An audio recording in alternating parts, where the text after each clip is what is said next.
Hello there folks, my name is Spoonks and welcome back to another episode of Box Office Chat. This is the show where we break down the top 5 domestic box office results, see where each movie landed, and see how well each movie did, so let's get started. Number 5 was Cabrini, making $2.8 million this weekend, adding to a domestic total of $13 million. That total stays the same worldwide as it hasn't been making a significant boost internationally. So yeah, things ain't looking too good for this movie. This is definitely not going to be the next Sound of Freedom for Angel Studios, as it took a big hit this weekend, falling 61%. That is not good. You see, with any of these faith-based films, they're at the very least able to hold very well in the coming weeks, like we saw recently with Ordinary Angels. Didn't open big, but it held very well, but this ain't even doing that, unfortunately, which is very concerning.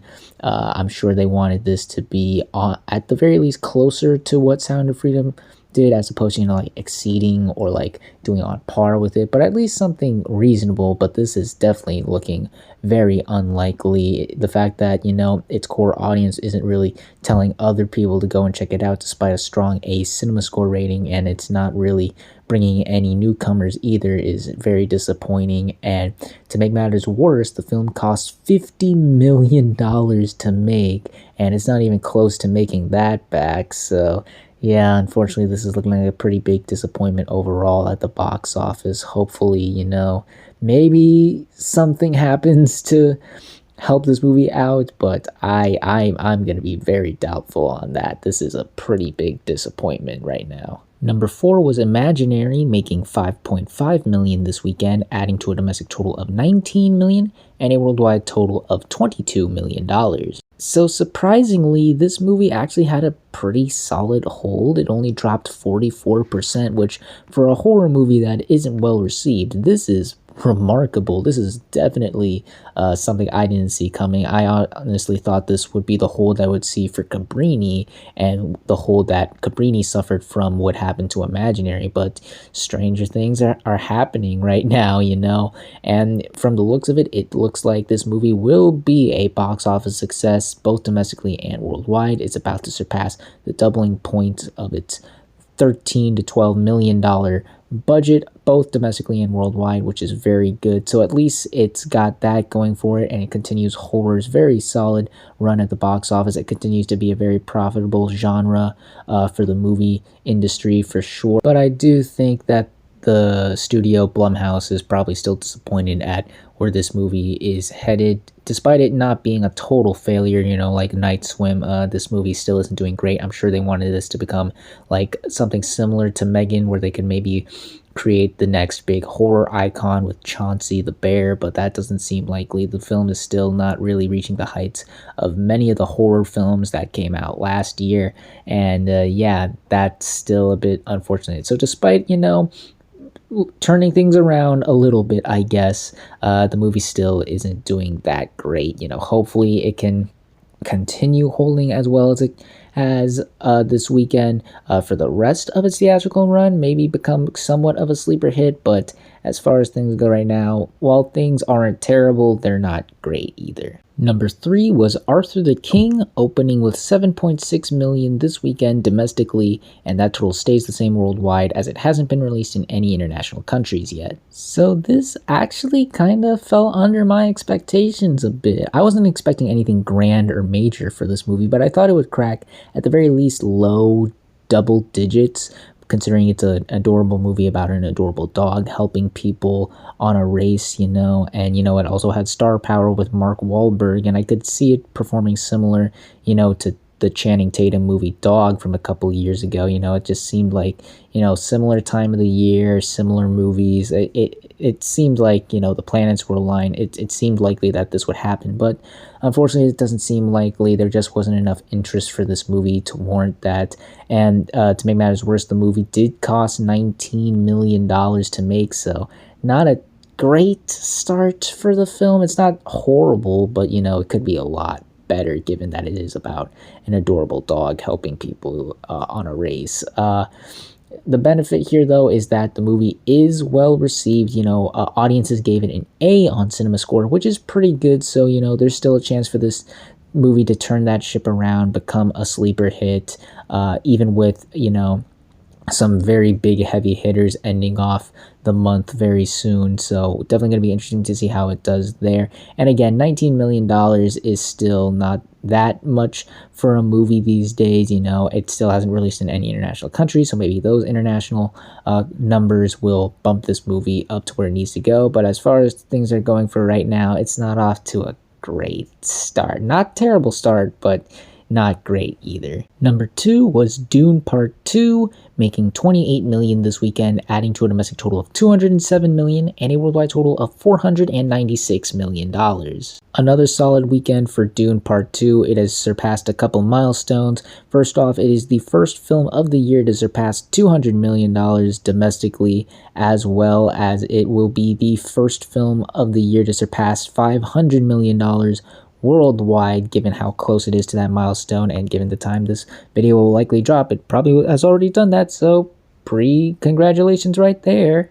And not only is it now the biggest film of the year, both domestically and worldwide, it surpassed the two Chinese films, Pegasus 2 and YOLO, but it also surpassed the entire theatrical run of the first Dune. I mean, it's obviously why it was able to accomplish this, but still very, very promising numbers here.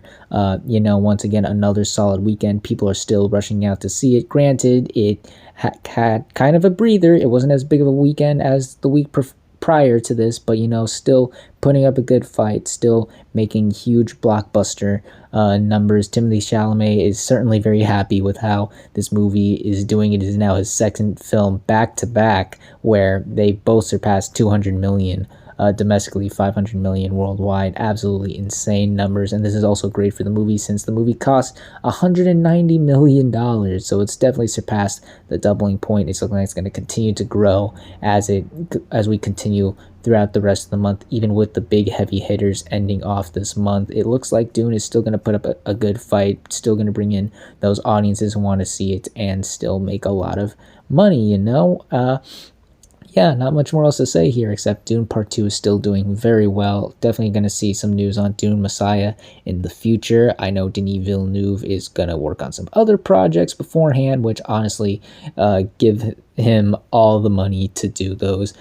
Give him a breather between Dunes for sure. He definitely deserved it. But, you know, once again, with these numbers, we're definitely getting that third Dune movie from him. But yeah, overall, once again, as far as this movie goes, yeah, very solid numbers, and yeah, we'll see how much further it can go. And finally, let's end the video off with the number 1 movie of the weekend, which was once again Kung Fu Panda 4, making $30 million this weekend, adding to a domestic total of $107 million and a worldwide total of $176 million. Kung Fu Panda 4 is still doing very well. It only dropped 48%, which is about what you would expect for a family film in its second weekend to drop down to nowadays. It's still bringing in the kids and the families and the fans of Kung Fu Panda to the theater. People still are pretty much really enjoying this movie as far as I can tell. Not as much as the other Kung Fu Panda movies for sure, but you know, I think the consensus with general audiences is that this is still a pretty solid movie all around, which is why it's still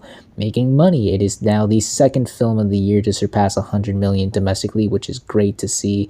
And given that this is the only animated family film out right now, I think it's going to stand out from the competition. I think it's going to still hold very well for the next couple months, really. Again, no family animated movies out until If and Garfield in May. So definitely it's got time. It's got plenty of time to make money, and it already has. And given where it's going, I wouldn't be surprised to see this become the biggest DreamWorks film to come out since Puss in Boots: The Last Wish, you know, with how solid its opening was and how solid the word of mouth and its legs seem to be right now. And on the international sides of things, it looks like it's gonna continue to improve. It still has got a couple more countries to open, like China this weekend, for example. And by the way, while it hasn't been officially released in China yet, they held some sneak preview screenings for the past couple weekends, and they have done very well. So expect some pretty big numbers in China this weekend. It's also less than 30 million away from surpassing the doubling point of its $85 million budget worldwide, and it's going to surpass the $200 million milestone worldwide. Yeah, all around solid things for this movie. This movie continues to do very well. Not much more else to say except, you know, it's it's a very solid hit for DreamWorks at a time where they needed it. Yeah, they had Trolls band together, which did pretty good, but they also had Ruby Gillman, which did not. So yeah, the fact that this movie's making these types of numbers is still very, very good. I wish it wouldn't be happening during the time where,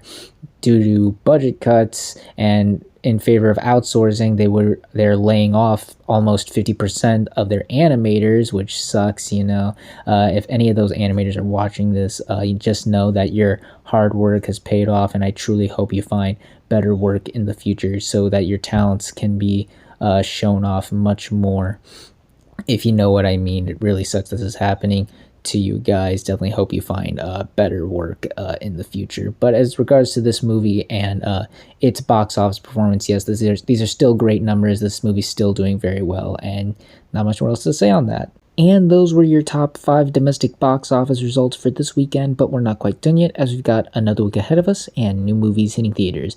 This weekend we have one new major wide release. I do know Immaculate also comes out this weekend, but given the lack of marketing and little buzz I've seen for it, I'm not expecting much for it. So let's jump right into the other major wide release, that film being Ghostbusters: Frozen Empire, the latest installment of the new Ghostbusters franchise. Now, the last one, Ghostbusters Afterlife, was actually a pretty solid hit. It came out at, I believe, around the time of the Delta variant, when that was peaking, and it was one of the few movies to really bring people back to the movie theaters. And so naturally, they're gonna make another one, as a lot of people also really enjoyed that one, and I think this movie is gonna do pretty good. I'm not expecting a huge increase from the last one, because I'm not sure how much time has benefited that film. I do remember back then a lot of people really liked it, but I'm not sure how much its staying power was since its release. But I do think enough people are still going to be curious to go check this out. The buzz does seem to be there, and the marketing has been pretty solid. I've been seeing a lot of ads and stuff for it. Again, not expecting a big increase from this again. Not sure how much that last one really resonated with people, but it did seem to resonate with them enough that I think we're going to see a pretty solid number for Ghostbusters Frozen Empire here. So yeah, I'm expecting a pretty solid opening here. Nothing major, but still something really solid. But we'll see how well this movie truly does, as well as the rest of the movies that land in the top 5 on the next Box Office Chat. And that's going to do it for this week's episode of Box Office Chat. What did you all think of the results? Were you satisfied, unsatisfied? Comment down below and let me know. If you like this video, hit the like button. If you like this channel, hit the subscribe button. Follow me on all of the social media links right there. And until next time, everyone, stay sharp.